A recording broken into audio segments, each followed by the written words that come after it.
Masakit ang mabalewala pero mas masakit ang nitrato ka ng parang wala. Yung itrato ka na parang laruan na pagkatapos paibigin, gamitin at pagsawaan ay iwan na lang bigla. Tandaan mo pa ba mga bagay na sinabi mo nung ako'y nililigawan mo pa? Yung mga bagay na meron ako na wala sa iba, kaya mahal na mahal mo ko. Tanda mo pa ba nung sinabi mo na walang kwenta ang mga ex ko kasi pinakawalan nila ako at hindi nila nakita ang tunay na halaga ko? Pero bakit ganun? Pinaramdam mo lang ang parehong pakiramdam ng kawalan ng halaga ko sa kanila at sa'yo. Ilang beses ko sinabi sa sarili ko na tama na. Pero isang text mo lang, isang lambing mo lang, at sa tuwing nakakausap kita, ayun, bumabalik na naman ako sa pagiging tanga. Pinipilit ko na iwasan ka pero ang hirap. Gusto ko pa na mahalin ka pero natatakot ako.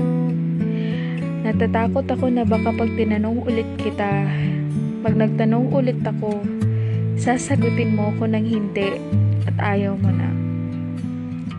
Ang dami kong gustong itanong sa'yo, pero natatakot ako. Natatakot ako sa magiging sagot mo. Kaya sabi nila, kung gusto mong malaman kung mahalaga ka pa, mawala ka. Pag hindi ka hinanap, tangina, alam mo na. Kaya tuloy napapaisip ako, kailan kaya darating ang panahon na sana ako naman yung hinihintay, sana ako naman yung hindi matiis, sana ako naman yung mahal na mahal. Hindi ko alam kung saan ako nagkukulang para hindi ako mahalin.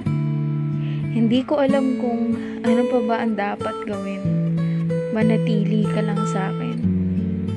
Hindi ko alam kung ano pa ba ang gusto mo para masabi mo na ako na talaga ang para sa'yo. Hindi pa ba talaga ako sapat para ika'y maging tapat? Kasi wala nang natira sa sarili ko dahil lahat binigay ko na sa'yo. Wala na akong pagmamahal na maibibigay pa dahil binuhos ko ng lahat sa'yo na. Wala nang luhang halos natira sa mga mata kasi halos naiiyak na. Ngayon na umalis ka, hindi ko na alam kung paano pa magsimula nang wala ka. Dahil wala nang natira at ika'y nawala na. Baon mo lahat ng meron ako at ako ito. Hindi mawari kung saan ko ulit sisimulan na buuin ng sarili ko. Para akong bumuo ng isang grupo na ako lang ang miyembro. Para akong naglaro ng tagu-taguan na akala ko ikaw ang taya pero yung pala, bigla ka na lang nawala. Naiwan akong mag-isa na parang tanga na akala ko ihahanapin mo pa. Kaya kusa na lang akong lumabas sa lungga para magpakita pero nasaktan lang akong makita na nahuli mo na pala yung iba.